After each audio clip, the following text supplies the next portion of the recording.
ঠিক ভুল যে আমরা বলে দিচ্ছি এটা ঠিক নয়, ওটা ঠিক নয়, ওটা ভুল, এটা এত সহজ বিষয় নয়। পৃথিবীটা না অত সাদা কালো নয়। একটা টেররিস্ট, সে তার একটা নিজস্ব কারণ থাকতে পারে, সে টেররিস্ট হয়েছে, সে তো সমাজের জন্য খারাপ, তাকে অত্যাচার করাটা কি ন্যায়সঙ্গত? প্রত্যেকটা মানুষের নিজস্ব স্বাধীনতাকে তোমাকে গুরুত্ব দিতে হবে, যতক্ষণ না তোমার স্বাধীনতা আরেকটা মানুষের স্বাধীনতাকে ক্ষতি না করছে। সংবিধানটা বেসিক্যালি কি, আমার এবং এই দেশের মধ্যে বা দেশের সরকারের সাথে একটা কন্ট্রাক্ট হয়েছে। ও বলছে তুমি এগুলো মেনে চলো, তাহলে পরে তুমি এই দেশে থাকতে পারবে এবং এই দেশের সুবিধা ভোগ করতে পারবে। তো এটা যদি কন্ট্রাক্ট হয়, তাহলে কন্ট্রাক্টের জন্য একটা দেয়া নেয়া থাকতে হবে। সরকার আমার জন্য কিছুই করছে না আর আমি সংবিধান মেনে চলবে, এটা হতে পারে না। আমাদের দেশে রিজার্ভেশন আছে, শিডিউল কাস্ট, শিডিউল ট্রাইব, এদেরকে রিজার্ভেশন দেওয়া হয়। এটা যুক্তি কি? সরকারের কি অধিকার আছে এটা করার? সমান জায়গায় যেহেতু আমরা নেই, শুধু রেসিং স্টার্টিং পয়েন্টে, কাজেই সমান ট্রিটমেন্টও সম্ভব নয়। তুমি কিচ্ছু ডিজার্ভ করছো না তোমার ট্যালেন্টের জন্য, সমাজ তোমাকে এন্টাইটেল করছে এই মুহূর্তে তোমার দক্ষতাটার জন্য। সেই জন্যে সমাজ তোমার থেকে যদি 30% ট্যাক্স কেটে নেয়, সেটা সমাজের প্রাপ্য।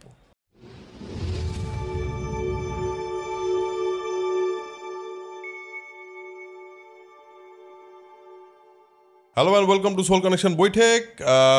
একটা জিনিসের খুব ইম্পর্ট্যান্ট একটা অ্যানাউন্সমেন্ট আছে, সেটা সবচেয়ে করে দিই।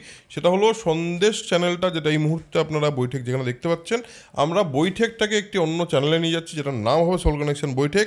সেই চ্যানেলটার লিঙ্ক অবভিয়াসলি এখানে দেওয়া থাকবে এবং আমরা এই শিফটটা আস্তে আস্তে করব এবং আমরা চাইবো যারা বৈঠকের সঙ্গে জুড়ছেন তারা যাতে ওই চ্যানেলটার সঙ্গেও জোড়েন।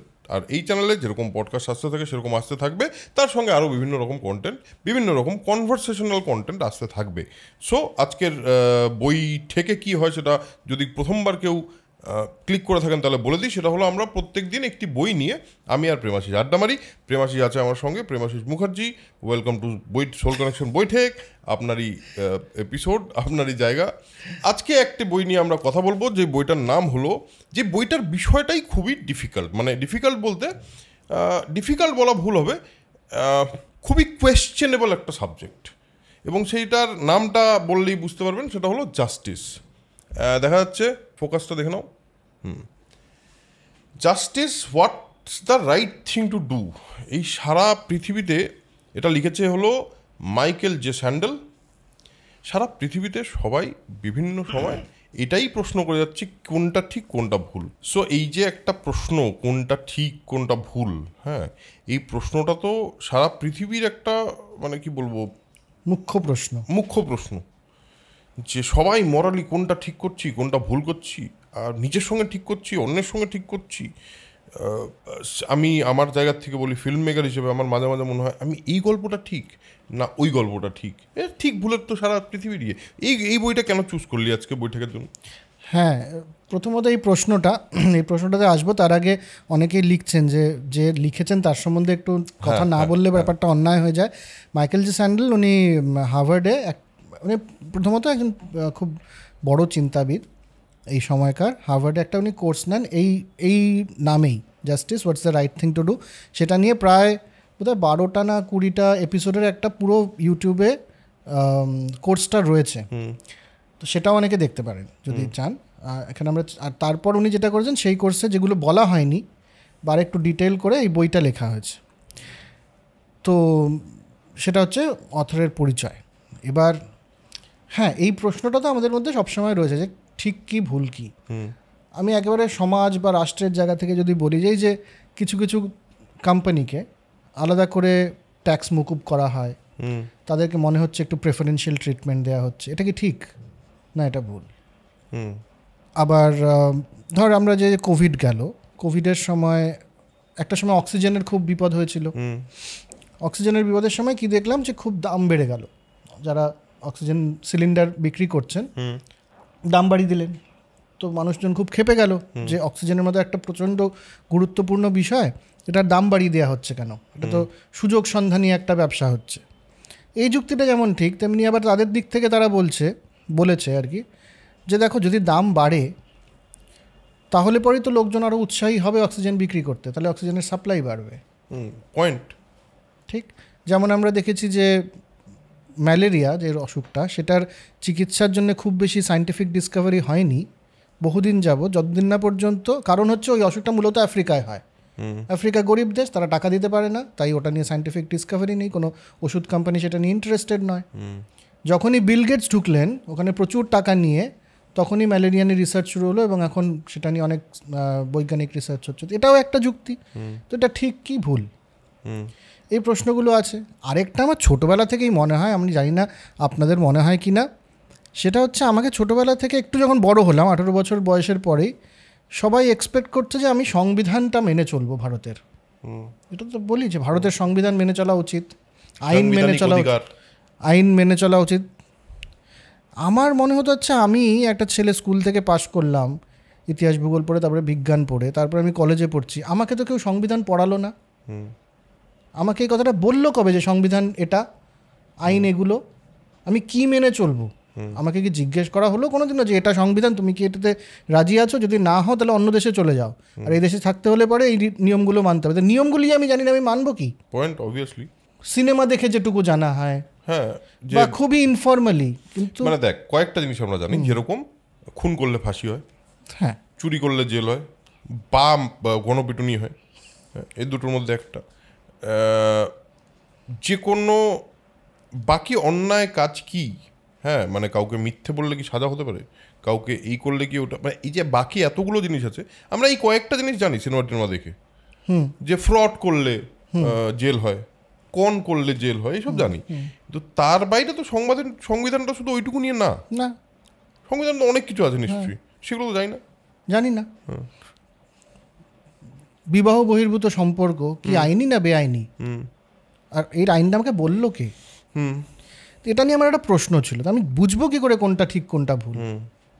তো এই করতে করতে এই কোর্সটা অবধি এসে পৌঁছানো এবং এই বইটা অবধি এসে পৌঁছানো সেখানে, এবং এটা শুধু আইনের বিষয় নয়, ব্যাপারটা হচ্ছে আমরা সারা জীবনে এমন অনেক অনেক সমস্যার সম্মুখীন হই যেখানে আমরা ঠিক ভুল বুঝতে পারি না।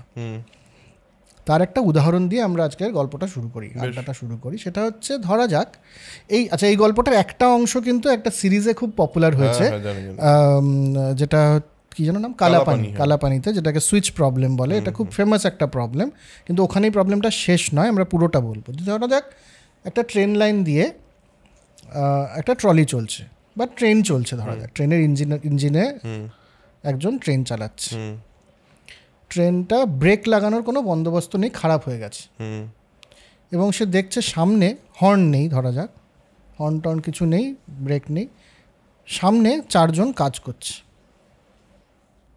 অবধারিতভাবে ট্রেনটা তাদের উপর দিয়ে চলে যাবে, মারা যাবে। এমন সময় সে দেখলো যে একটা অপশন আছে যে পাশ দিয়ে আরেকটা লাইন আছে, সেই লাইনে একজন কাজ করছে। আমার একটা অপশন আছে, আমি চেঞ্জ করে ওই লাইনে চলে যেতে পারি, সুইচ করে আমি ওই লাইনে চলে যেতে পারি। এবার প্রশ্নটা হচ্ছে যে কি করা উচিত? একদিকে গেলে পরে 4 জন মরে যাবে, আরেকদিকে গেলে পরে 1 জন মারা যাবে। 4 জন যে মারা যাবে, এই ট্রেনটার ওই রাস্তা দিয়ে যাওয়ার কথা, তো কাজে একভাবে ভাবা যেতে পারে যে ওই 4 জনের নিয়তি হচ্ছে এটা। আরেকটা এটা যে না, ওই একটা লোককে মেরে ফেললে পরে 4 জনের জীবন বাঁচবে, 4 জনের জীবনের মূল্য বেশি। কিন্তু প্রশ্নটাও এটাও যে ওই লোকটার তো মরার কথা ছিল না, বা আমার কি অধিকারটা আছে ওর দিকে নিয়ে যাওয়ার গাড়িটা? তো আমরা এই প্রশ্নটা দিয়ে এটা শুরু করি, তোর কি মনে হয় বল? আমরা তারপরে সবার কাছে, আমাদের ঘরে যারা যারা আছে সবাইকে একবার করে। এটা একটা খুবই অদ্ভুত প্রবলেম, বাট অবভিয়াসলি আমার মনে হবে যে 4 জনের থেকে 1 জনের মূল্য বেশি বোধহয়, মানে অবভিয়াসলি কম, মানে সেই লোকটা উপর দিয়ে হয়তো 4 জন মারা যাবে একটা ইয়েতে, তার চেয়ে 1 জনকে মনে হয় চুজ করবো। তোদের কি মনে হয় বল, কি মনে হয়? 1 জন। তোর তোর না, পানিশমেন্ট তো সবটাই সমান, চেষ্টা করা যায় যাতে 1 জন সবাই মোটামুটি আমরা সবাই 1 জনের দিকে যাচ্ছে, কেন না 4 জনের থেকে 1 জনের মূল্য। কিন্তু ওই লোকটার জীবনের, ওনার যে একটা রাইট নিজের বেঁচে থাকার, সেটাকে কি আমরা লঙ্ঘন করছি না? করছি নিশ্চয়ই। আমরা কি নিয়তির হাতে ছেড়ে দিতে পারি না বিষয়টাকে? এবার তো এতক্ষণ অবধি ড্রাইভার চালাচ্ছিল, এই সমস্যাটা একটা সেকেন্ড পার্ট আছে। সেকেন্ড পার্টটা ধরা যাক ওই ট্রেন লাইনটার ওপরে একটা ব্রিজ আছে, ব্রিজের ওপরে আমি দাঁড়িয়ে আছি, তুমি দাঁড়িয়ে আছো, এবং তোমার কাছে অপশান আছে যে তুমি একটা লোক তোমার পাশে দাঁড়ানো, তাকে ধাক্কা দিয়ে ফেলে দিতে পারো ওই লাইনে। এবার ওটা যদি ট্রেন না হয় একটা ট্রলি হয়, তাহলে একটা লোককে ধাক্কা দিয়ে ফেললে ট্রলিটা আটকে যাবে। তাহলে এই 4 জন বা ওই একজনের কেউ মারা গেল না, যাকে ধাক্কা দিয়ে ফেলে গেল সে মরে গেল। তাহলে সেটা কি তুমি করবে? ড্রাইভারের উপরে ছেড়ে দিলে পরে তো ওটা অন্যের কাছে দিয়ে দেওয়া হলো প্রবলেমটা, ওর এটা করা উচিত। এবার তুমি কি করবে? বা এবার তুই ধর ডাক্তার, একটা অ্যাক্সিডেন্ট হয়েছে যাতে একটা ইঞ্জিন ট্রলি ড্রাইভার আর 4 জন মজুর একসাথে হসপিটালে নিয়ে আসা হয়েছে। 4 জনের অবস্থা গুরুতর। যে ট্রলি ড্রাইভার, তার টাকা আছে, সে বলছে শুধু আমার ট্রিটমেন্ট করো, তাহলে তার বাঁচার সম্ভাবনা খানিকটা আছে। কিন্তু যদি এর ট্রিটমেন্ট এখন করতেছে, সবকটা ইমার্জেন্সি তো, তাহলে ওই 4 জন মরে যাবে।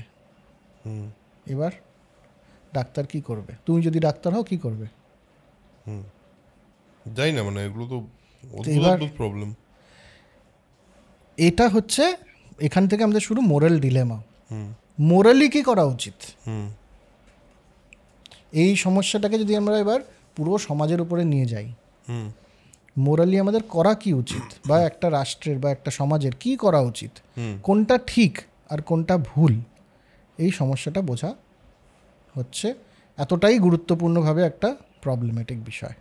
এবার একটা আমার বক্তব্য হলো যে এই যে কোনোটাই তো ঠিক না, মানে লাইফে এরকম যে তুই যেরকম ধরনের সিচুয়েশনের কথা বলছিস, যেগুলোকে ধর্ম সংকট বলা যায়। মানে অর্জুনের লাস্ট মোমেন্ট, যেখানে ওর মানে আনঅ্যাভয়েডেবল ওয়ার, মানে যুদ্ধ হতেই হবে, তো ওকে নিজের আত্মীয়দের মারতে হবে, তো সেটা তো ধর্ম সংকটই একটা, এটাও তো ধর্ম সংকটই। এবার এই মরালিটি নিয়ে মানে এটা তো একটা খুব কঠিন বিষয়। এটা how did he explain it, মানে কিভাবে এক্সপ্লেন করেছে? তাহলে পরে জাস্টিস কিভাবে হবে? তাহলে হ্যাঁ, জাস্টিস কি করে হবে? জাস্টিস তো দিতে হবে। আমাদের তো কোর্ট বসে আছে, ল পাস হচ্ছে, জাস্টিস তো দিতে হবে। কি বেসিসে দেবো আমরা? কি বেসিসে আমাদের বানানো হয়েছে সমস্ত বিষয়টা? এটা নিয়ে বইটা।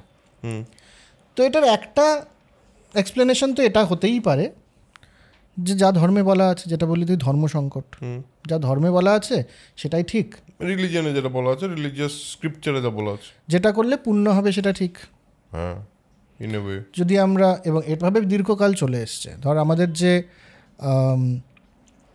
যারা লয়ার, তাদের যে ডিগ্রিটা, এটাকে LLB বলা হয়। LLB কেন? LLB ফুল ফর্ম হচ্ছে লেক্স লেগাম ব্যাকুলারেট, মানে ব্যাচেলার। লেগাম মাঝখানের যে শব্দটা, তার মানে হচ্ছে আইন এর, ইটস আ প্লুরাল ফর্ম। সেই সময় 2 রকম আইন ছিল, একটা সিভিল ল, একটা রিলিজিয়াস ল। ক্রিমিনাল ল ছিল না, মানে হ্যাঁ, জেনারেল ল, কমন ল আর রিলিজিয়াস ল। তো ধর্মের হিসেব মতন তো ঠিক ভুল আছে।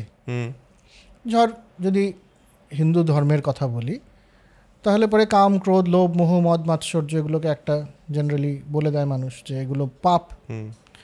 ক্রিশ্চিয়ানিটির ক্ষেত্রে 6টা সিন পাপ। তো পাপ পুণ্যের একটা হিসেব আছে, 7 সিনস, সেগুলো পাপ। পাপ পুণ্যের তো একটা হিসেব আছে, সেভাবে করা যেতে পারে। কিন্তু সমস্যা হচ্ছে একটা সমাজে তো শুধু হিন্দু বা শুধু মুসলিম বা শুধু খ্রিশ্চান বা শুধু বৌদ্ধিস্ট নেই, বিভিন্ন রকমের মানুষ রয়েছে। এক রুল সবার ক্ষেত্রে কি করে লাগাবে তুমি? তো এমন একটা বিষয় বা এমন একটা যুক্তি থাকতে হবে তো, যেটা দিয়ে সবাইকে ঠিক, মানে কারো খারাপ না হয়। তো তার একটা হচ্ছে সবার কল্যাণ করো, এটা একটা, যাতে বেশিরভাগ মানুষের কল্যাণ হয়, বেশিরভাগ মানুষ যাতে ভালো থাকে, সেটা একটা ভাবনা হতে পারে। আরেকটা যেটা বড় ভাবনা, যে স্বাধীনতার ভাবনা, সেটা হচ্ছে সব মানুষেরই স্বাধীন অধিকার আছে, সেটাকে প্রতিষ্ঠা করো, সেটাকে ঠিক করে রাখো, তাহলে ওটাই হচ্ছে জাস্টিস, ওটাই ঠিক কাজ। তো এই মূলত এই 3 ধরনের ভাবনা রয়েছে। একটা ধর্মের ভাবনা বা পুণ্যের ভাবনা বা ভার্চু, জিনিসটা ভালো করা উচিত সেরকম একটা ভাবনা। একটা হচ্ছে বেশিরভাগ মানুষের কল্যাণের ভাবনা, আর একটা হচ্ছে মানুষের সম্মানের ভাবনা, যেটা নিয়ে আমরা এর আগের কয়েকটা এপিসোডে আইডেন্টিটি হিসেবে আমরা যেটা বলেছি, যে সবকটা মানুষের একটা ডিগনিটি বা সবকটা মানুষের আত্মমর্যাদাকে সম্মান দেওয়াটাই হচ্ছে জাস্টিস।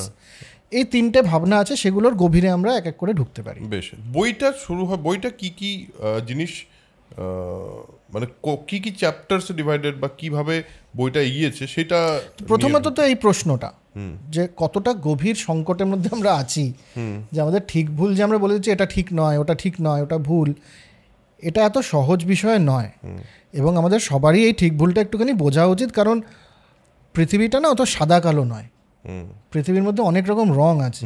এই রংটা যদি আমরা বুঝতে পারি তাহলে আমাদের বাঁচা সুবিধে হয়, কথাবার্তাগুলো অনেক উন্নত হবে আজকের থেকে। এখন তো একটা হয়ে যাচ্ছে, আমরা ধীরে ধীরে একটা ফাঁদে পা দিচ্ছে যেখানে পৃথিবীটাকে সাদা কালো করে দেখানোর একটা প্রচেষ্টা চলছে, সেটা যেন না হয়। তো সেই সমস্যাটাকে বড় করে দেখিয়েছে। তারপরে এই যে ভাবনাগুলো বললাম, এগুলো এক একটার মধ্যে কত রকমভাবে মানুষ একটা জিনিসকে ভাবতে পেরেছে, কত রকম সমস্যা আছে ভেতরে, সেগুলো একটা একটা করে। প্রথমত আমরা শুরু করি কল্যাণের ভাবনা। সমাজের সকলের কল্যাণ করা, সমাজ কল্যাণ এবং মানব কল্যাণ, যেটা সমস্ত পলিটিক্যাল লিডাররা করে। এক্স্যাক্টলি, ইউটিলিটারিয়ান বলা হয়, সার্কাজম ছিল।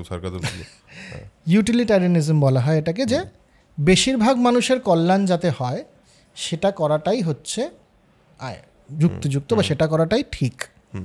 স্বাভাবিকভাবে কি ভুল মনে হচ্ছে খুব কারোর? এই আজকে আমরা সবাই না একটু আলোচনার মধ্যে ঢুকে যাই, তাহলে বেশিরভাগ মানুষের যাতে ভালো হয় সেটাই তো করা উচিত, সরকারি হোক বা আইনেরই হোক করা উচিত। এই একটা কিন্তু আমাদের ক্যামেরার পেছন থেকে খুব গুরুত্বপূর্ণ কথা বলে দিয়েছে, খারাপ দিকটা যাতে আমরা না পড়ি। ওই চারজন, ওই ট্রলিতে যে একজনের কথা আমরা বলে দিলাম সবাই, যে চারজন না হয় না, একজনের দিকে নিয়ে যায়, ওই একজনটা যেন আমি বা আমার পরিবারের কেউ না হয়। যদি হয়ে যায় তাহলে আমার যুক্তিটা চেঞ্জ হয়ে যায়। মানে সিম্পল কথা, যে ওই যে চারজনের মধ্যে একজন যে ছিল, আমি যদি ট্রলির ড্রাইভার হই, আমি যদি চারজন এখানে আছে আর ওই একজন হলো আমার ভাই, আমি কোন দিকে যাব? এক্স্যাক্টলি, সেখানে তো সমস্যা বাড়ছে, আরো গভীর হচ্ছে। বেশ, কিন্তু এই ধারণাটা, কল্যাণের ধারণাটা হচ্ছে বেশিরভাগ মানুষের ভালো করা। কেন না, মানুষ কিসের জন্যে করে? যে হয় আনন্দের জন্যে, কিছু আনন্দ পেলে ভালো লাগে, আর কষ্ট হলে খারাপ লাগে। তো আমার যদি আনন্দ হয় তাহলে ভালো, আর যদি খারাপ হয় তাহলে খারাপ। তো বেশিরভাগ মানুষের যাতে আনন্দ হয় সেটা করাটাই ভালো। তো এটা হচ্ছে আইডিয়া, কল্যাণের আইডিয়া, যে বেশিরভাগ মানুষের জন্য ভালো করো। যেমন বেনথাম বলে একজন ছিলেন, উনি বলতেন যে ভিখিরিরা আছে রাস্তায় ভিক্ষে করে, এটা সমাজের জন্য খুব খারাপ। ভিখিরির জন্য ছেড়ে দাও, বাকি লোকদের জন্যও খারাপ। কেন না, যেমন আমাদের তোর পডকাস্টে সোহিনী এসে বলেছিল যে ভিখিরিরা এসে ভিক্ষে চাইছে, আমার তো খারাপ লাগছে যে আমি প্রিভিলেজড, ওরা পাচ্ছে না সমাজের জন্য। এটা তো আমার মধ্যে একটা কষ্ট সঞ্চার করছে, তো এই কষ্টটা পেলে পরে তো এটা আমার আনন্দ হচ্ছে না, তাহলে ভিখিরিদেরকে সরাতে হবে। অথবা আবার কারো মনে হতে পারে, এই রাস্তা দিয়ে যাচ্ছি আবার এই ভিখিরিরা কেন, এদের তো জামা কাপড় ভালো না, দৃশ্য দূষণ ওদের কাছে। দুদিক থেকেই মানুষকে কষ্ট দিচ্ছে। তো একটা কাজ করা হোক, এদেরকে নিয়ে গিয়ে একটা আলাদা জায়গায় রাখা হোক যেখানে এরা কাজ করবে। এই যুক্তিটা আমরা অনেক সময় যে ভিখিরিরা কাজ করে না কেন, তো বেনথাম বলতেন একটা জায়গায় নিয়ে রাখো যেখানে ওরা কাজ করবে, কাজ করে ইনকাম করবে, সেখান থেকেই ওদের চলবে। হতেই পারে, বেশিরভাগ মানুষের ভালো করো সমাজে। কিন্তু ওই যে বলেছে আমাদেরকে সায়ন, যে ওটা যেন আমি না হই। প্রথম কথা হচ্ছে মানুষের রাইট, আমার অধিকারটা 12টা বেজে যাবে এটা হলে পরে। ধর এই সেদিনই আমি রাস্তা দিয়ে যাচ্ছিলাম, দেখলাম আমি শুধু দেখিনি, অনেকেই দেখেন যে পুলিশ একজনকে ধরে কলার ধরে, একটা ড্রাইভার একটা হয়তো ছোট গাড়ি চালাচ্ছে, যেটাকে ছোটো হাতি বলি, চালাচ্ছে রাস্তা দিয়ে, দিনের বেলা চালাচ্ছে, কী কারণে জানি না, কিন্তু সব তার কলার ধরে তাকে উঁচিয়ে কথা বলছে জোরে জোরে, তার জন্য কোনো ক্ষমতা নেই। তো এটা কি সেই মানুষটার অপমান নয়? প্রকাশ্যে করছে। এই পুলিশ অত্যাচার করে আমরা জানি, ক্রিমিনাল প্রমাণ হওয়ার আগেই তার উপরে অত্যাচার করা হয় আমরা জানি। সেটা হতে পারে যে বেশিরভাগ মানুষের পক্ষে সেটা ভালো, কিন্তু ওই লোকটার অধিকারের কি হবে? একটা টেররিস্ট, সে তার একটা নিজস্ব কারণ থাকতে পারে, সে টেররিস্ট হয়েছে, সে তো সমাজের জন্য খারাপ, বেশিরভাগ মানুষের জন্য সে খারাপ কাজই করছে, তাকে অত্যাচার করাটা কি ন্যায়সঙ্গত?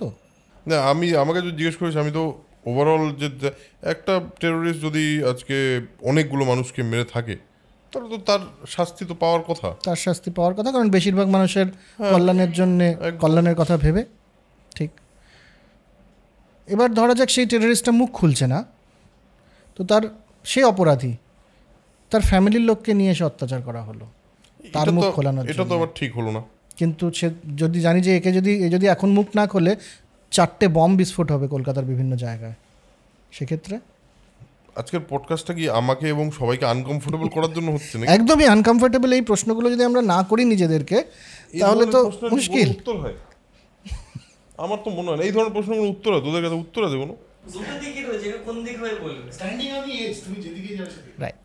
তো মুখ্য যে ধারণাটা, যে কল্যাণের ধারণা, এর মধ্যে একটু ঝামেলা আছে, একটু ঝোল আছে। কীরকম ঝোল? তার চেক রিপাবলিকে সরকার সিগারেটের উপরে ট্যাক্স বাড়িয়ে দিল। তো সবচেয়ে যেটা ক্ষতি হবে তাতে, যেই কোম্পানি ফিলিপ মরিস, যেটা বড় সিগারেট কোম্পানি, তারা একটা তখন স্টাডি করে তারা বের করে যে দেখো, সিগারেটে যদি ট্যাক্স কমাও তাহলে কিন্তু তোমার দেশের অর্থনীতির উন্নতি হবে। মানে সিগারেট বেশি বিক্রি করলে লোকে বেশি খেলে উন্নতি হবে। হ্যাঁ। আচ্ছা, কীরকম? দেশের পক্ষে ভালো। কীরকম? যে না, সিগারেট যদি ট্যাক্স কমা তাহলে বেশি বিক্রি হবে সিগারেট, বেশি যদি সিগারেট বিক্রি হয় তাহলে বেশিরভাগ লোক খাবে, তাহলে বেশি লোকের ক্যান্সার হবে, বেশি লোক তাড়াতাড়ি মারা যাবে। তাই তো?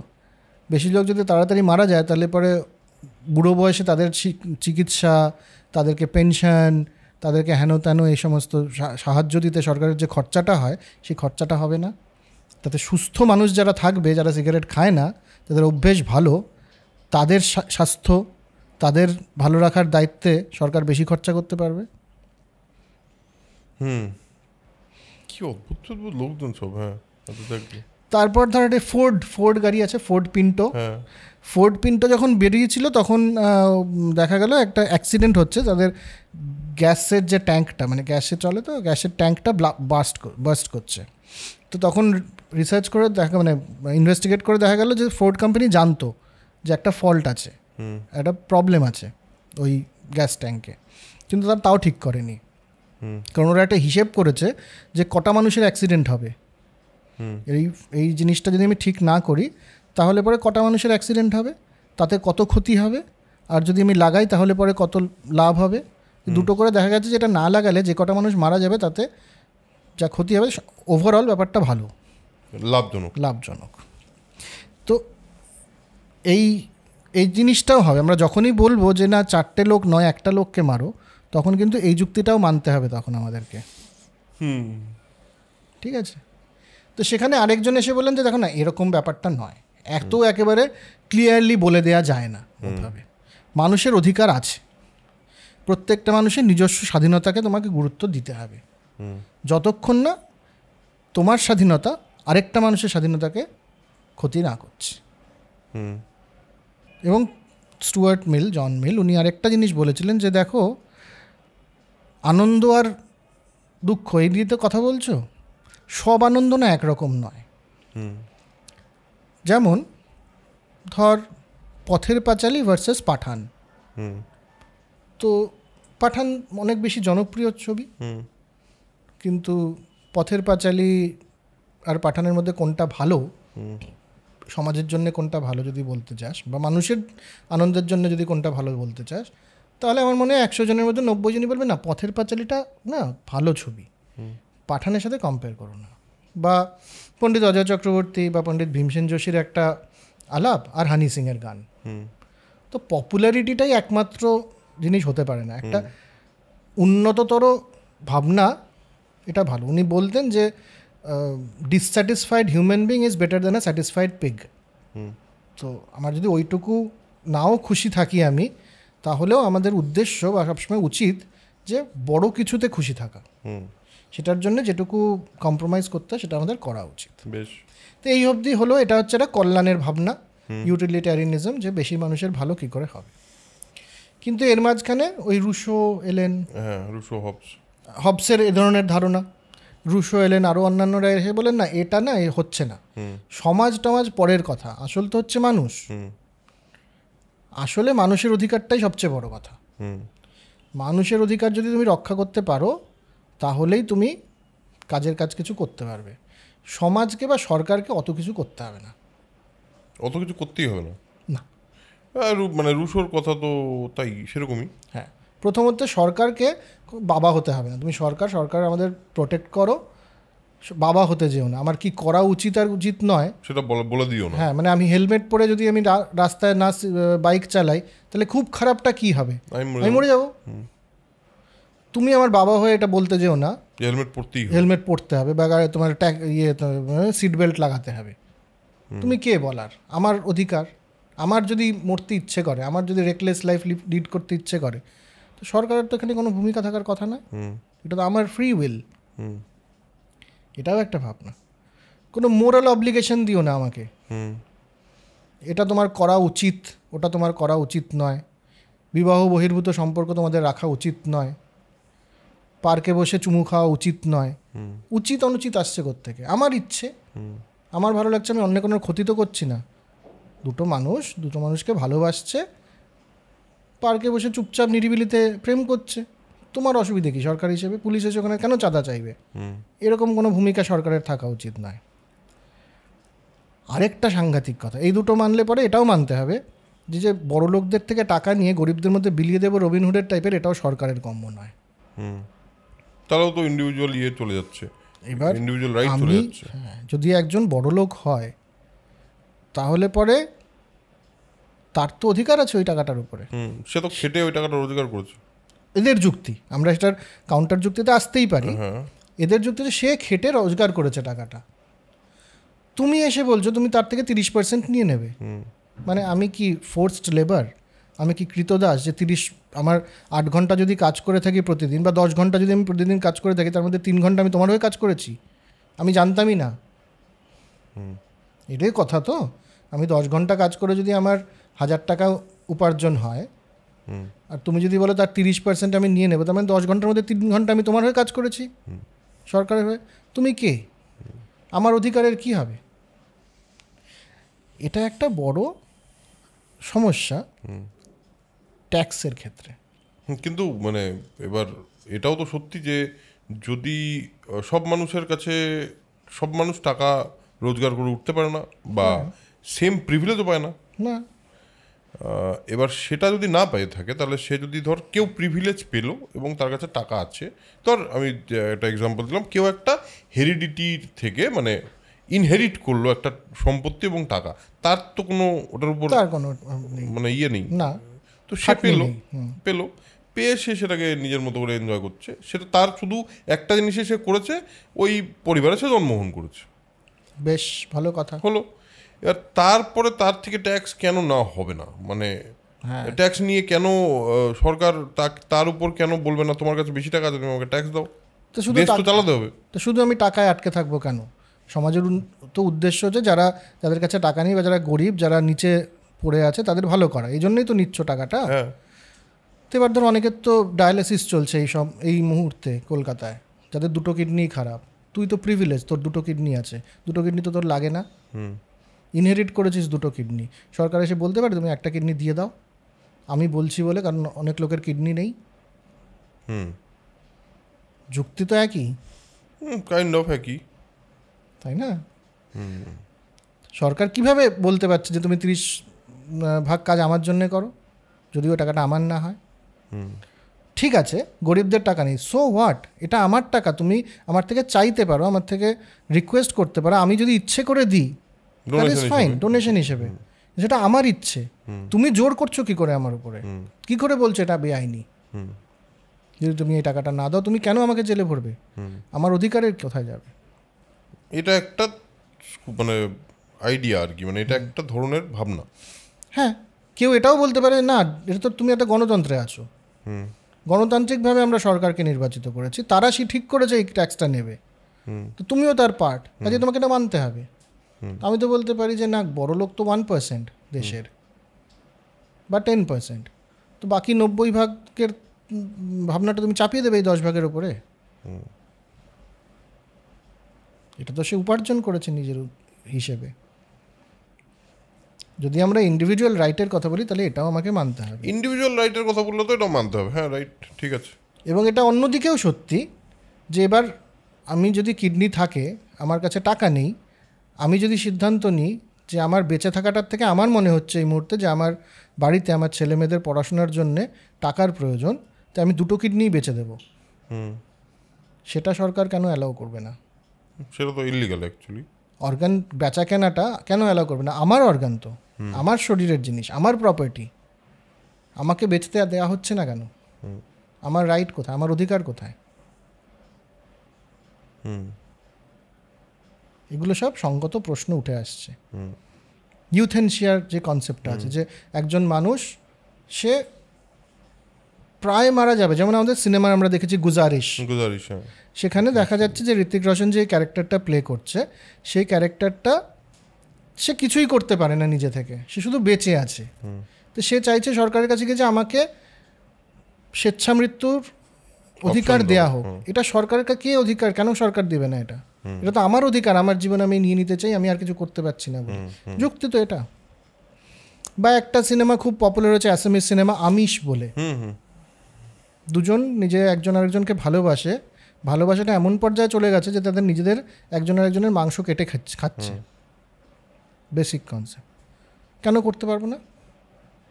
মানুষের মাংস খাওয়ার খারাপ, ঠিক আছে, অন্য কাউকে তো মারছি না, তখন ওটা অপরাধ হতে পারে। কিন্তু আমি আর তুই দুজনে মিলে ঠিক করলাম যে আমরা না দুজনে একজনের মাংস খাবো, জানিস তো, সরকার কেন আসবে বলতে? এটা আমি তো কারো ক্ষতি করছি না, দুজনে কনসেন্টিং অ্যাডাল্ট, ঠিক? এই সমস্ত প্রশ্নগুলো কিন্তু ইন্ডিভিজুয়াল রাইটসের প্রশ্ন। এই দুটো মূল জায়গার থেকে আমরা বুঝতে পারছি যে কোনো একটাই আমরা মেনে নিতে পারছি না। এই অবধি আমরা যে ভাবনাটা ডেভেলপ হয়েছে পৃথিবীতে, তাতে কিন্তু সব সমস্যার সমাধান হচ্ছে না। সব সমস্যার সমাধান তো হচ্ছেই না, কারণ মানে এখনো অবধি তো পুরোটাই আমার কাছে সমস্যাই মনে হচ্ছে, সমস্যা মনে হচ্ছে। তারপর ধর ফ্রি মার্কেট ইকোনমি যদি বলি, আচ্ছা ঠিক আছে, আমি মেনে নিলাম ফ্রি মার্কেট হওয়া উচিত, সবার নিজস্ব অধিকার। তো এবার অ্যাবর্শনের অধিকারও তাহলে আমার। তো আমি যদি একটা মহিলা যদি অ্যাবর্শন করতে চায়, বা যেটা আমাদের দেশে একটা শহরে শুরু হয়ে গেছিলো, এখনও সম্ভবত আছে, যে সারোগেট মাদার হওয়ার জন্যে তারা টাকা নিচ্ছে, সেটা কি তার অধিকার আছে কি নেই? আমার শরীরটা, আমার গর্ভটা আমি ভাড়া দিচ্ছি 9 মাসের জন্য, তার জন্য আমি টাকা পাচ্ছি 2 লাখ টাকা, 3 লাখ টাকা বা 5 লাখ টাকা, যা হোক। তো একটা মহিলার কি সেটা অধিকার আছে কি নেই? এগুলো সমস্ত প্রশ্ন উঠতে থাকলো, যে কল্যাণের ভাবনাটাও ঠিক হচ্ছে না, ইন্ডিভিজুয়াল রাইটেও আমরা সব প্রশ্নের উত্তর পাচ্ছি না। যদি আমরা ইন্ডিভিজুয়াল রাইট এবং ফ্রি চয়েসের কথা বলি, তো এখানে একটা আচ্ছা, ওইতে আমরা পরে আসতে পারি। তো এইখানে একজন ভদ্রলোকের ভাবনাটা খুব দাম পেল শেষ মুহূর্তে, অনেক প্রশ্নের উত্তর সেখানে আমরা পাবো। সে ভদ্রলোকের নাম হচ্ছে ইম্যানুয়েল কান্ট। ইম্যানুয়েল কান্ট প্রথম বললেন যে দেখো, মানুষ শুধুমাত্র খুশি আর কষ্ট এই দুটো দিয়ে নির্ধারিত হয় না। কী পেলে আমি আনন্দ পাচ্ছি আর কী পেলে আমার কষ্ট হচ্ছে, কী হলে কষ্ট হচ্ছে, এটা নিয়ে মানুষের মূল ভাবনা নয়, এটা মানুষকে মানুষ করছে না। এটা তো একটা পশু পাখি উদ্ভিদ সবার ক্ষেত্রেই হয়, বায়োলজিক্যাল রুল বা ফিজিক্যাল ল দিয়েই তো চলে। একটা বিলিয়ার্ড বোর্ডকে আমি ছুঁড়ে ফেললে ও নিচেই পড়বে, আপেল একটা যদি খসে পড়ে নিচেই পড়বে, কারণ গ্র্যাভিটি আছে, ওর নিজস্ব কোনো ইচ্ছে নেই, ফ্রি চয়েস নেই।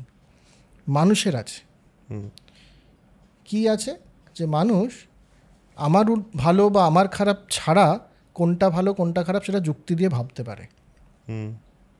ইমিডিয়েট কোনো ভালো খারাপের প্রভাব থেকে বেরিয়ে আমরা বুঝতে পারি যে তুই যখন বলছিস চুরি করাটা ভুল, এটা একটা নীতি আমি মেনে নিয়েছি আমার জন্যে, চুরি করাটা ভুল কাজ বা মানুষকে মারলে ভালো না, এটা আমি জানি। আমার যদি অসুবিধে হয় তাও মানুষ মারা ঠিক নয়,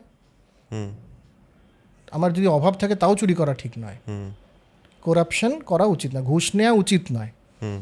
কোনোভাবেই আমি জাস্টিফাই করতে পারবো না আমার নিজেকে, অন্তত আমি বাইরে বলতে পারি যে ঘুষ নিয়ে আমি ভালো করেছি। যুক্তিতর্ক দিয়ে মানুষ এই সিদ্ধান্তটা নিতে পারে। এটা কি সবার ক্ষেত্রে এক? ইম্যানুয়েল কান্টের মতে সব মানুষের মধ্যেই ক্যাপাবিলিটিটা আছে, সে করছে কি করছে না সেটা বড় কথা নয়। আচ্ছা, সবকটা মানুষের মধ্যেই ক্ষমতাটা আছে যে সে ইমিডিয়েট ভালো খারাপ বা আমার কি পাচ্ছি বা পাচ্ছি না তার বাইরে গিয়েও ভাবতে পারে কোনটা ঠিক কোনটা ভুল। বেশ, নিজের জন্য কিছু জিনিস ডিউটি হিসেবে মানতে পারে মানুষ, সেটা যে মানুষ করতে পারে, সেই জন্য প্রত্যেকটা মানুষের একটা মর্যাদা প্রাপ্য। এটার জন্য নয়, কিন্তু এখানে খুব সূক্ষ্ম পার্থক্য আছে যে সে সেটা করছে কি না। তা তোর মধ্যেই ক্ষমতাটা আছে যে তুই খারাপ ভালো ইমিডিয়েট আনন্দ বা বিষাদের বাইরে গিয়েও তুই ভাবতে পারিস কোনটা ঠিক বা কোনটা। মোরাল চয়েস নিতে পারি আমি, মোরাল চয়েস তুই নিতে পারিস, এই ক্ষমতাটা তোর আছে বলে তোকে আমি একে মর্যাদা দিতে হবে। প্রত্যেকটা মানুষের এইটা আছে বলে এবং সমপরিমাণ আছে বলে প্রত্যেকটা মানুষের সমপরিমাণ মর্যাদা প্রাপ্য। বেশ, এটা ইমানুয়েল কান্ট বললো প্রথম। এটা একটা বড় বিষয়। তাহলে আমরা প্রথম বুঝলাম যে ওই যে পুলিশ দাঁড়িয়ে একটা লোককে মেরে দিচ্ছে, এটা ঠিক হচ্ছে না, কারণ ওই লোকটার মধ্যে একটা ডিগনিটি আছে। তুমি ওর ডিগনিটিকে, ওর মর্যাদাকে তুমি সম্মান দিচ্ছ না। তুমি মনে করছো ও হয়তো নিচের চাওয়া পাওয়ার জন্য কিছু একটা করে ফেলেছে, যেটা ভুল হতে পারে, ঠিক হতে পারে, কিন্তু সে যে তার বাইরে গিয়েও কিছু ভাবছে, সেটার তো তুমি মর্যাদা দিচ্ছ না যে করতে পারে। এটা প্রথম কথা। আর দ্বিতীয় কথা, এখান থেকেই মোরালিটিও আসছে, যে তুমি তখনই মোরাল বা ন্যায়সঙ্গতভাবে একটা কাজ করবে যখন তুমি তোমার ইমিডিয়েট দুঃখ বা বিষাদ ভুলে গিয়ে যেটা ঠিক মনে হবে সেই কাজটা তুমি করছো। তোমার এটা ডিউটি। মানে তুমি ডিসাইড করছো অন ডিফারেন্ট প্যারামিটার্স যে তোমার জন্য এই কাজটা ঠিক না ভুল। আমার জন্যে নয়, এই কাজটাই ঠিক, কাজটা ঠিক, মানে আমার জন্য না, কাজটা ঠিক না ভুল, এটা অনেকগুলো প্যারামিটার দিয়ে তো দেখতে হবে। আমি সমাজের জন্যও করছি না, আমি পুণ্য হবে বলেও করছি না, আমি অন্যের উপকার বা আমার অপকার হবে তার জন্যও করছি না, শুধু এটা ঠিক বলে আমি করে ফেলছি। যেমন মিথ্যে কথা আমি বলবো না, এটা যদি কেউ মেনে নেয় তাহলে পরে মিথ্যে কথা সে বলবে না। মিথ্যে কথা বললে যদি তার সুবিধা হয় তাও সে বলছে না, অন্যের সুবিধা হয় যদি তাও তখন যদি বলতে হয় তাও বলবে না, কোনোভাবেই না। মিথ্যে কথা বলাটা উচিত না, এটা যদি কারো হয় তখনই সে ফ্রি এবং তখনই সেটা মোরাল। এবং এটা যে মানুষ করতে পারে তার জন্য প্রত্যেকটা মানুষের মর্যাদা আছে, প্রত্যেকটা মানুষকে সেজন্য সম্মান করতে হবে। আমার একটা প্রশ্ন আছে, মিথ্যে কথা বলা নিয়ে বললি, ধর আমি একটা সিচুয়েশন বলছি, এটা একজন ভদ্রলোক, তার বয়স ধর 60 বছর, তার ছেলে ধর ইয়াং, ধর তার ছেলের একটা কিছু হয়েছে, যে ঘটনাটা ধর একটা এমন অসুখ হয়েছে যে অসুখটা সারতে 2 বছর সময় লাগবে, কিন্তু সারবে কিনা শিওর না, কিন্তু সারতেও পারে, অপশন আছে। এই লোকটাকে যদি এই মুহূর্তে এই খবরটা দেওয়া হয়, সত্যি কথা বলে দেওয়া হয়, তাহলে এই লোকটা মরে যেতে পারে এই মুহূর্তে হার্ট অ্যাটাক করে। আমি তখন যদি মিথ্যে কথা বলি যে না এই ছেলেটার না কিছু হয়নি, ও এখন আপাতত 2 বছর বাইরে থাকবে, তাহলে এই লোকটা তো বেঁচে গেল, এই 60 বছরের লোকটা, তাহলে মিথ্যে কথা বলাটা ঠিক হয়ে গেল না? মোরাল কাজ হলো না এটা তোমার। একটা লোকের, এই ছেলেটা যা হওয়ার তা তো হবে জীবনে, কিন্তু একটা লোক তো বাঁচলো। আমি জানি যে ওই লোকটা এর আগে একবার এরকম হয়ে হার্ট অ্যাটাক হয়ে গেছিলো, খুব ডেঞ্জারাস অবস্থা হয়ে যায়।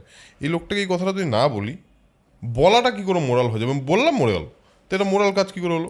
তুই কোথা থেকে আসছিস? তুই তো আসছিস greatest good for greatest number of people, কল্যাণকর ভাবনার থেকে আসছিস তো তুই। সেটা কল্যাণকর হবে হয়তো, কিন্তু সেটা ন্যায়সঙ্গত হবে না, ন্যায় তার কথা বলবে না।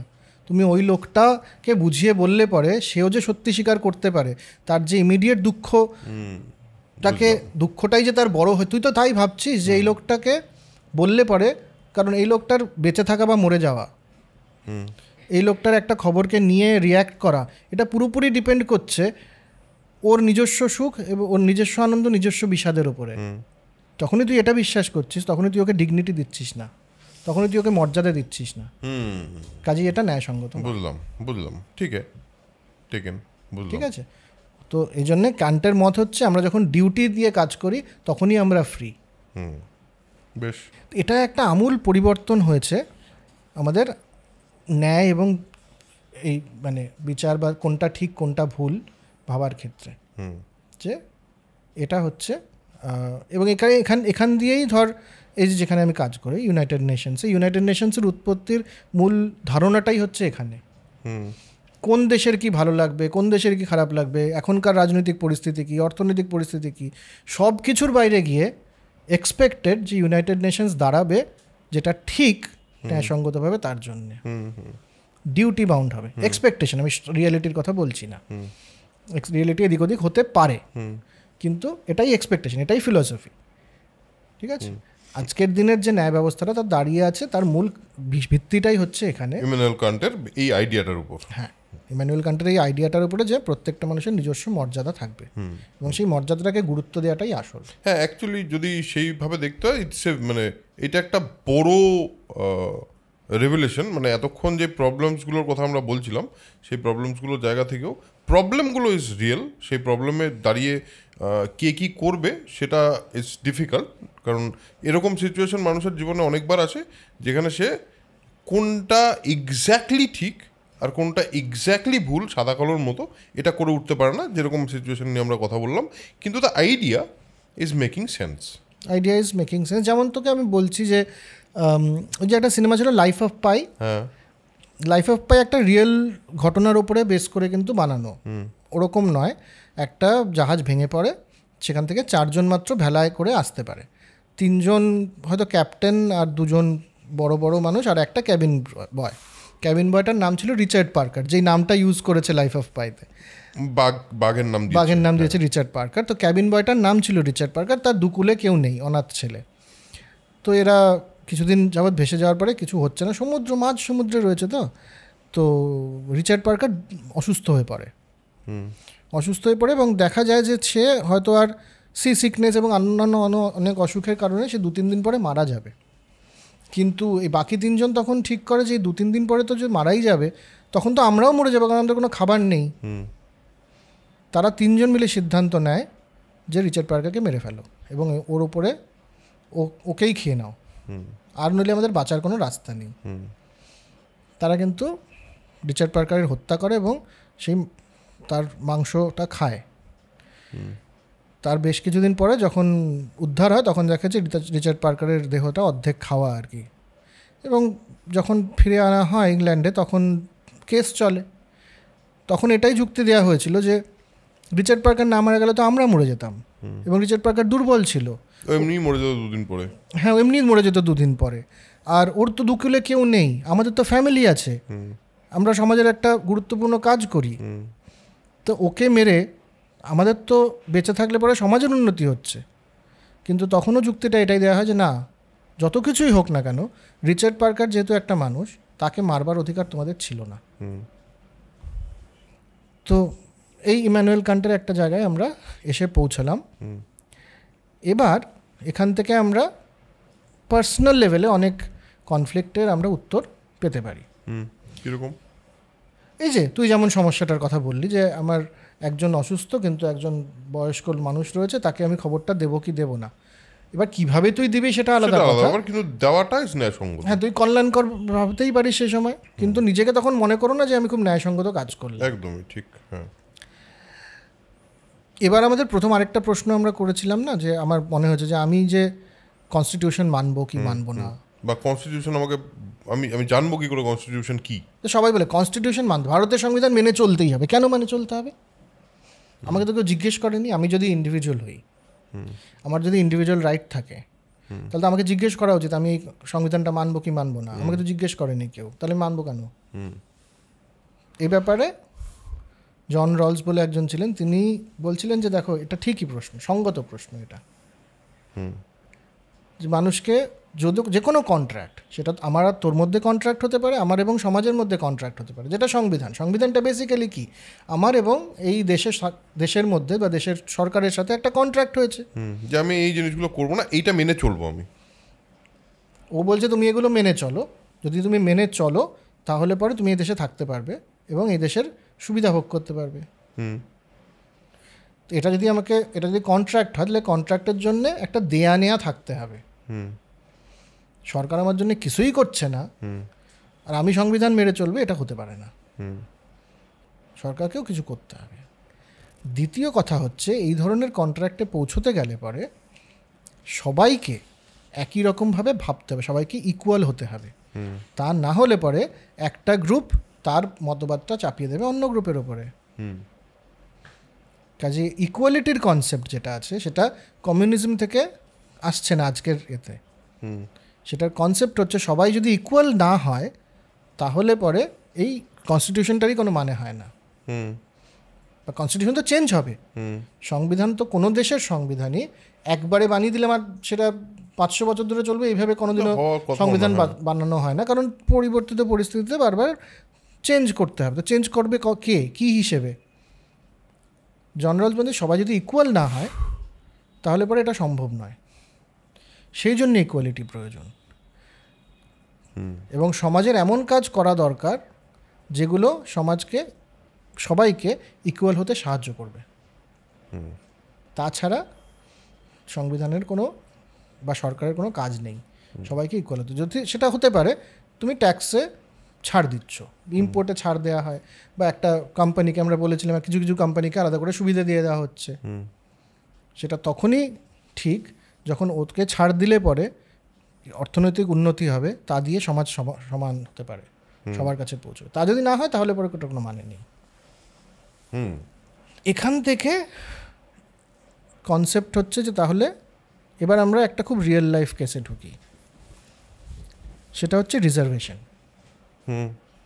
আমরা জানি আমাদের দেশে রিজার্ভেশন আছে, বিশেষ কিছু কাস্টকে, শিডিউল কাস্ট, শিডিউল ট্রাইব, এদেরকে রিজার্ভেশন দেওয়া হয়। একদম।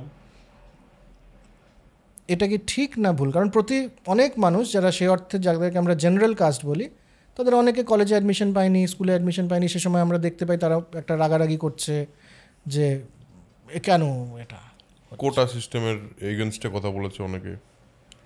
তো ইকুয়ালিটি তৈরি করার চেষ্টা চলছে। তো এটা যুক্তি কি? সরকারের কি অধিকার আছে এটা করার, বা এটা করা কি উচিত? তো এটার যুক্তি হচ্ছে যে 3-4টে যুক্তির মধ্যে একটা হচ্ছে তুই যেই পরিবারে জন্মগ্রহণ করেছিস সেটা তো তোর অ্যাক্সিডেন্ট, তার জন্য কিছু প্রিভিলেজ পেয়েছো। এই প্রিভিলেজটা তো তোমার মানুষ হিসেবে নাও পেতে পারতি।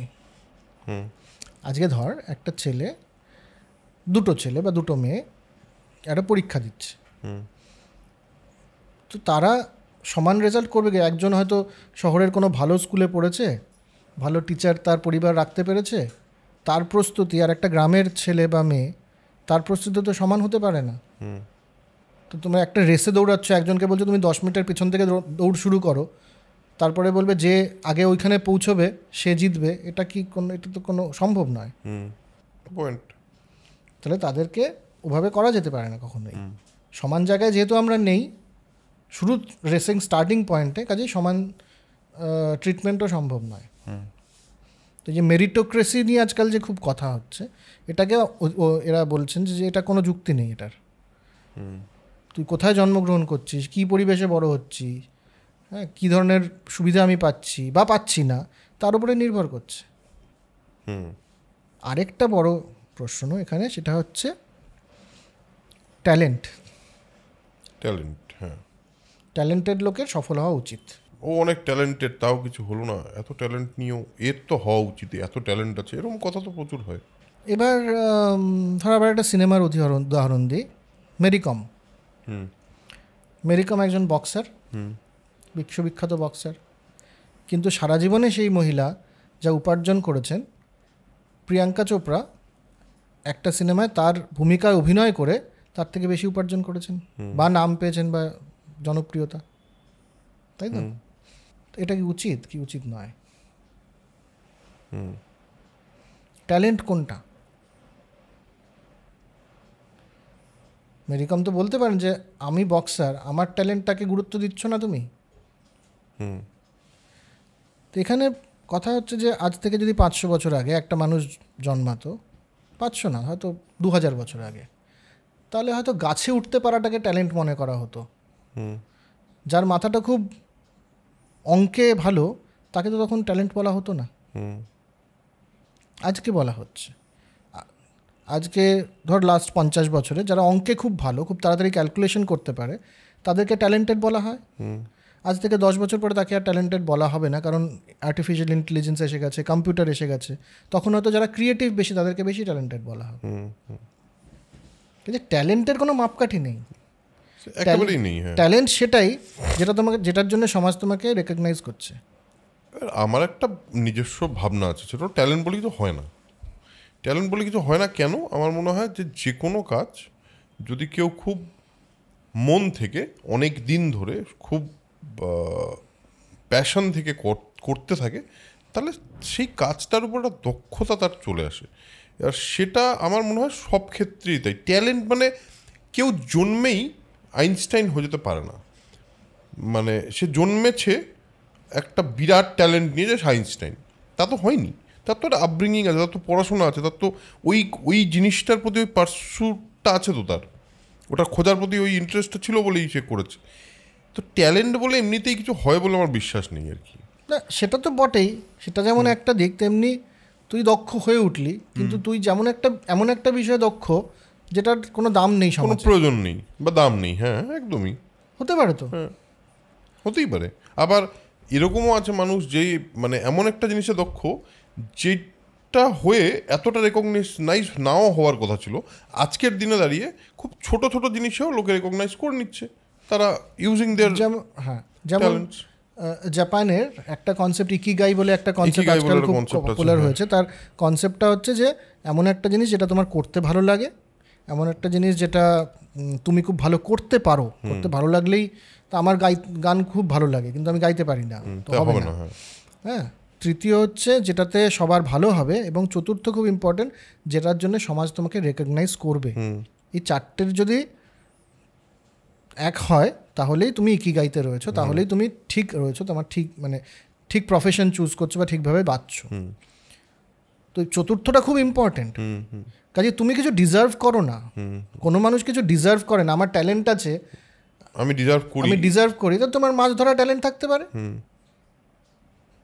থাকতে পারে। এই সময় সমাজ মনে করছে মাছ ধরাটা খুব বেশি গুরুত্বপূর্ণ দক্ষতা নয়। হতে পারে একদিন যখন সমস্ত পৃথিবী ডুবে গেছে বা তোমার জায়গাটা ডুবে গেছে, তখন মাছ ধরেই খেতে হবে মানুষকে, আর কোনো খাবার উপায় নেই, সেখানে তুমি দারুণ ট্যালেন্ট, সেখানে তুমি তখন সমাজ তোমাকে তোমার ওই ট্যালেন্টটার জন্যই খুব মূল্য দেবে। একদমই তাই, রেকগনাইজ করাটা জরুরি। কাজেই সমাজ তুমি কিচ্ছু ডিজার্ভ করছো না তোমার ট্যালেন্টের জন্য, সমাজ তোমাকে এনটাইটেল করছে এই মুহূর্তে তোমার দক্ষতাটার জন্য।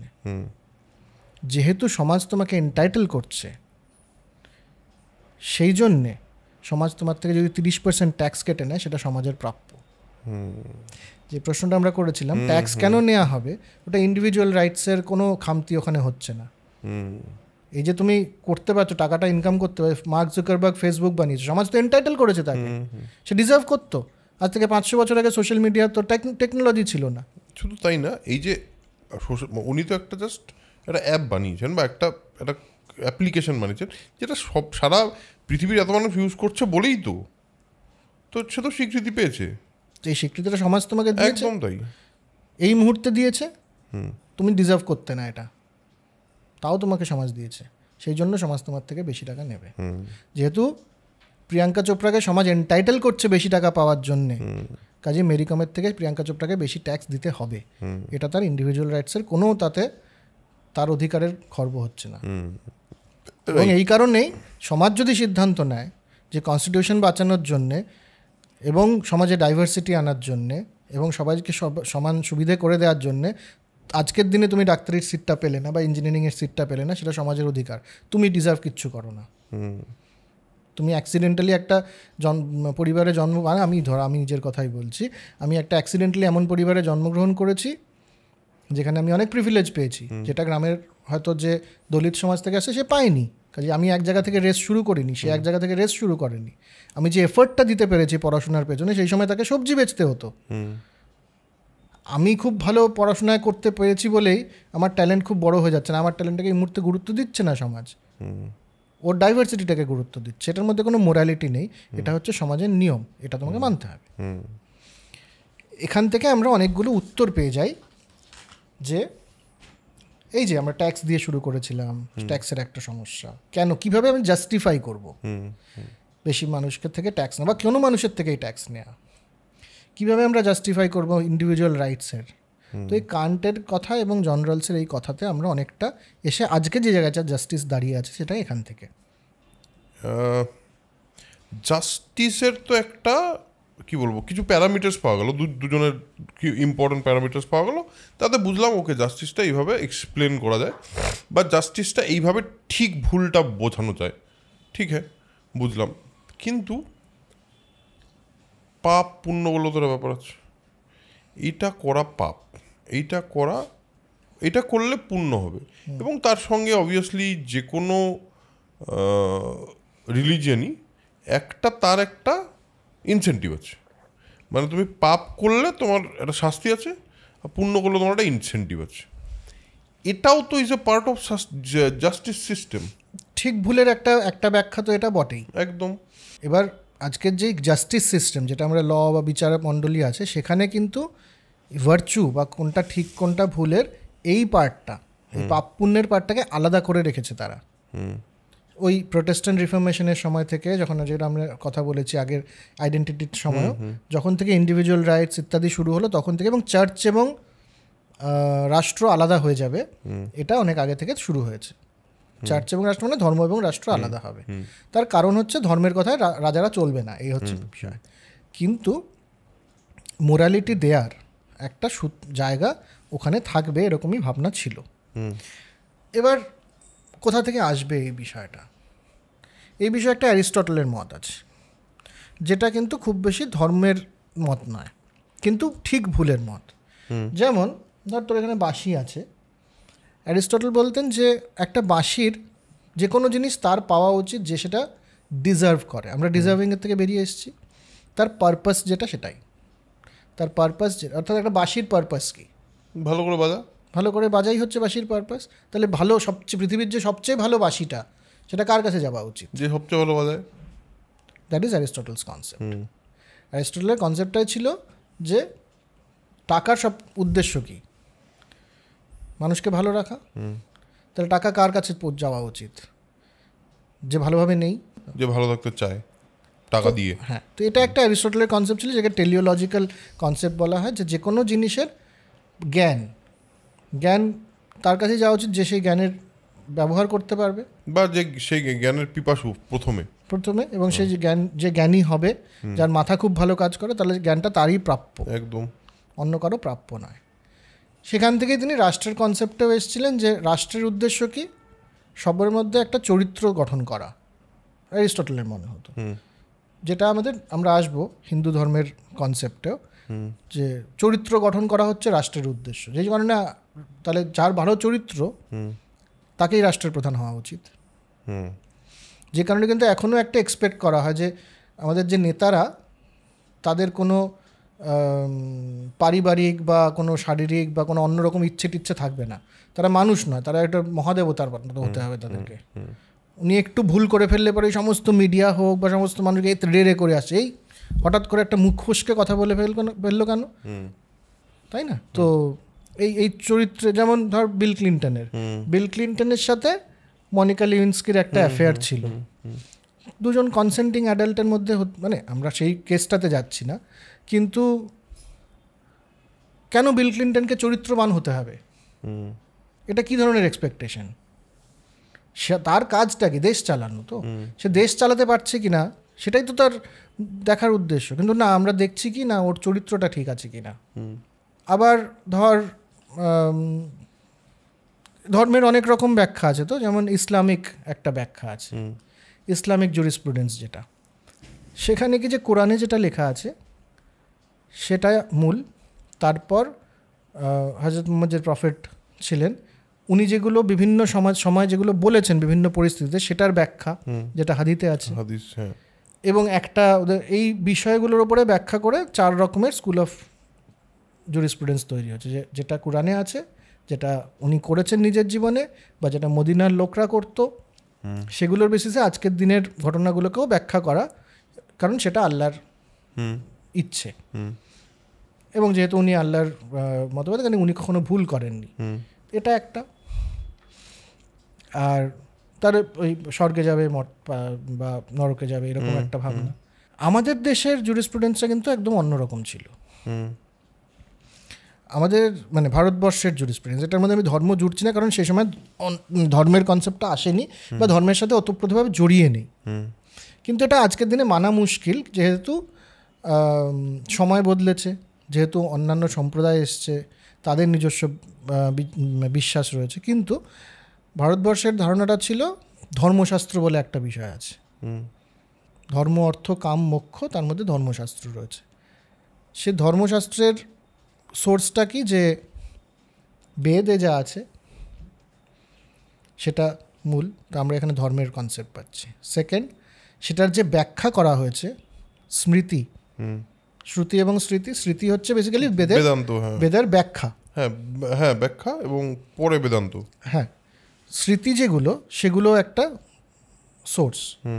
স্মৃতির ক্ষেত্রে 16খানা স্মৃতি আছে, হ্যাঁ, তার মধ্যে মনুস্মৃতি একটা সবচেয়ে বড়, মনুস্মৃতি একটা স্মৃতি। তাছাড়া কিন্তু পরাশর, যাজ্ঞবল্ক্য, আঙ্গিরস, বৃহস্পতি, গৌতম, প্রচুর স্মৃতি রয়েছে। স্মৃতি, এই অবধি আমরা ধর্মে আছি।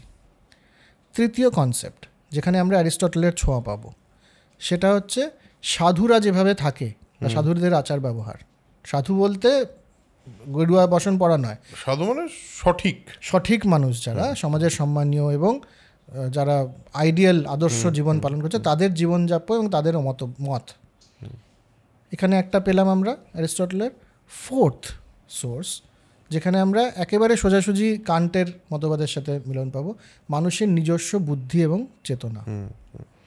এবং যে কারণে হিন্দু ফিলোসফি বারবার চেতনার বিকাশের কথা বলে। এই চারটের থেকে হিন্দুদের ভারতবর্ষের ধর্মশাস্ত্র তৈরি। শুধু তাই নয়, সেখান থেকে ন্যায়শাস্ত্র তৈরি হয়েছিল। ন্যায়শাস্ত্রে এটা আইডেন্টিফাই করা গেছিল যে এখানে এবার কনফ্লিক্ট হতে পারে। যেমন একটা খুব ইম্পর্টেন্ট বা ইন্টারেস্টিং গল্প আছে যে একটা পায়রা, তাকে একটা শকুন ধাওয়া করেছে। তো পায়রাটা উঠতে উঠতে উঠতে এসে এক রাজার কোলে গিয়ে বসেছে যে আমাকে বাঁচাও, আমাকে শকুন খেয়ে ফেলবে, আমাকে আশ্রয় দাও। তো রাজা আশ্রয় দিয়েছে, তো শকুন এসছে, যে বলছে দাও আমাকে আমার শিকার। তো রাজা বলছে না, আমি ওকে প্রোটেক্ট করে ফেলেছি, আমি ওকে আশ্রয় দিয়েছি, মানে কল্যাণের কনসেপ্ট, আমি তো একে দিতে পারি না। তখন শকুন কি বলছে? শকুন বলছিল যে কিন্তু তুমি তো জানো আমি মাংসাশী প্রাণী, আমি তো আর কিছু খাই না, আজকে আমার ওই একটাই শকুন, আমি একটাই পায়রা পেয়েছি, আমি তুমি ওকে খেতে দেবে না, তাহলে আমি তো মারা যাবো, আমার ওই অধিকারের কি হবে? ইন্ডিভিজুয়াল রাইটসের প্রশ্ন। এই কনফ্লিক্টগুলো যে আছে, এগুলো এরা কিন্তু অনেক আগে আইডেন্টিফাই করতে পেরেছিলেন, এবং সেই কারণে আরেকটা ব্রাঞ্চ অফ নলেজ তৈরি হয় যেটাকে বলে ন্যায়শাস্ত্র, যেটা গৌতম বের করে মূলত ওটাকে লিপিবদ্ধ করেছিলেন। সেখানে এটাই ছিল যে যখন এরকম কনফ্লিক্ট হবে তখন তর্কের মাধ্যমে ব্যাপারটাকে সলভ করতে হবে, যুক্তি দিয়ে সলভ করতে হবে। তর্ক কাকে বলে? যে কোনো বিষয়ে একটা ঝগড়া করলে ওটাকে তর্ক বলে না, একেবারেই নয়। তর্ক মানে একটা প্রমাণের বেসিসে বা নির্দিষ্ট জ্ঞান লিপিবদ্ধ হচ্ছে সেটার ব্যাখ্যাকে তর্ক বলে। এবং সেই তর্কে বেদের রেফারেন্স আসতে পারে, সেই তর্কে এমন তর্ক যেটা তর্কালঙ্কার যেটাকে বলা হতো, তর্কশাস্ত্রী, মানে সেই সময় তর্কে বিরাট ছিল। তারা জেনারেলি কী করতো, তাদের যে জ্ঞানটা, সেই জ্ঞান থেকেই তো যুক্তিগুলোকে সাজাতো, এবং সেই জ্ঞানের তো একটা সোর্স আছে, সেই সোর্সের মধ্যে তুই যা যা সোর্স বললি সেই সমস্ত সোর্সই মিলে। আমি এই কথাটা বলছি তার কারণ হলো বেদের অমুক চ্যাপ্টারের অমুক লাইন এইটাকে ভ্যালিডেট করে, যেহেতু বেদকে আমরা সবাই মিলে ভ্যালিডেট করছি, সুতরাং দিস ইজ ওয়ার্কিং, মানে এটা একটা সত্যি কথা, এটার উপরেই তো ডিপেন্ড করতো। তো এটা একটা ধর্মশাস্ত্র, ন্যায়শাস্ত্র এবং তারপরে অর্থশাস্ত্র। সেটার প্র্যাকটিক্যালি কি হবে সেটা কৌটিল্য লিখেছেন যে রাজা কিভাবে করবেন। তো এরকম একটা ডিভাইন ছিল,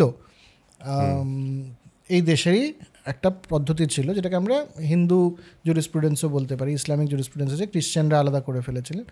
তো আজকের দিনে গিয়ে কিন্তু এই ভালো খারাপের ঊর্ধ্বে উঠে মূলত কান্ট, রলস, এদের থিওরি দিয়ে জাস্টিস চলছে, এবং সে দিয়েই বারবার ব্যাখ্যা হচ্ছে, সব উত্তর আমরা পাচ্ছি না আজকের দিনেও। কিন্তু এই আলোচনাগুলো খুব গুরুত্বপূর্ণ, যে প্রত্যেকটা বা অনেক বিষয়েই যে বিপরীত মতবাদ থাকতে পারে, সেটারও যে একটা যুক্তি আছে, সেই যুক্তিটা বোঝা খুব জরুরি। ইয়েস, সো এপিসোডটা এখানেই শেষ করবো আমরা।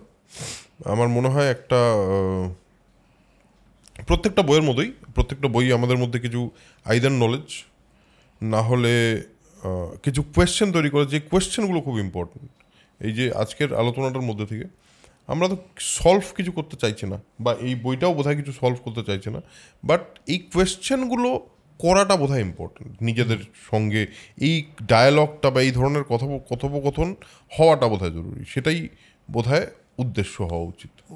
আমরা যতগুলো করে এসেছি এখন অবধি, এটা বোধহয় 11 নম্বর এপিসোড বা 10 নম্বর এপিসোড, 11 নম্বর, 11 বা 12 হবে। হ্যাঁ, তাহলে সেখানে একটাই উদ্দেশ্য, বা আগামীতেও যেগুলো করব, যে পৃথিবীটাকে সাদা কালোভাবে না দেখে রঙিনভাবে দেখতে শেখার চেষ্টা করা। এবং এই থট নিয়েই লেটস এন্ড দিস এপিসোড। আজকের এপিসোড এখানেই শেষ করছি। আপনারা সাজেশন দিচ্ছেন প্রচুর বইয়ের, thank you for the suggestions. আমরা চেষ্টা করবো তার মাঝখান থেকে কিছু কিছু বই আমরা শর্টলিস্টও করেছি। ভাববেন না যে আপনাদের রিপ্লাই দিচ্ছি না বলে ওই বইগুলো নিয়ে ভাবছি না। যতগুলো কমেন্ট আছে আমি প্রত্যেকটা কমেন্ট পড়ি, প্রেমাশিস প্রত্যেকটা কমেন্ট পড়ি, এবং সেই যতগুলো সাজেশন আপনাদের কাছ থেকে আসে তার মধ্যে থেকে আমাদের যেটা মনে হবে বা প্রেমাশিসের যেটা মনে হবে যে এই বইটা নিয়ে করা যায়, আমরা অবশ্যই সেই বইটাকে অ্যাড্রেস করব। সো আজকের এপিসোড এখানেই শেষ করছি। কমেন্ট করা বন্ধ করবেন না, এবং কীরকম লাগছে বৈঠক অলরেডি আপনারা কমেন্ট করে সত্যি ভরিয়ে দিয়েছেন, এবং এত ভালোবাসা আমরাও প্রথমে এক্সপেক্ট করিনি। টু বি ভেরি ক্লিয়ার, আমাদের মনে হচ্ছিল এই ধরনের আলোচনা কি সত্যি লোকে শুনতে চায় বা শুনবে। আপনারা যে শুনছেন, আপনারা যে বৈঠকের সঙ্গে আছেন, থ্যাংক ইউ ফর দ্যাট। আরেকটা যেটা প্রথমেই বললাম যে এই বৈঠকটা একটি নতুন চ্যানেলে যাচ্ছে। আমার মনে হচ্ছে, আমাদের দুজনেরই মনে হচ্ছে যে আমরা যেই ধরনের নিশকে টার্গেট করতে চাইছি সে ধরনের নিশটা একটা আলাদা চ্যানেল থেকে আমরা একটু ছড়িয়ে দেওয়ার চেষ্টা করছি। ওই চ্যানেলটার লিঙ্ক এখানে নিচে দেওয়া আছে, সেই চ্যানেলটাই গিয়ে সাবস্ক্রাইব অবশ্যই করে আসবেন, এবং যতদিন সন্দেশে এইটা চলছে ততদিন সন্দেশও দেখতে থাকবেন, এবং এই চ্যানেলটাকেও সাবস্ক্রাইব করবেন। এখানেও অন্যরকম পডকাস্ট নিয়ে আমরা আসতেই থাকি। সো আজকের এপিসোড এখানেই শেষ করছি, দেখা হচ্ছে পরের এপিসোডে। তার আগে আমি বারবার যেটা বলি সেটা হলো spread knowledge, spread positivity, because knowledge is power, positivity is everything. Tata.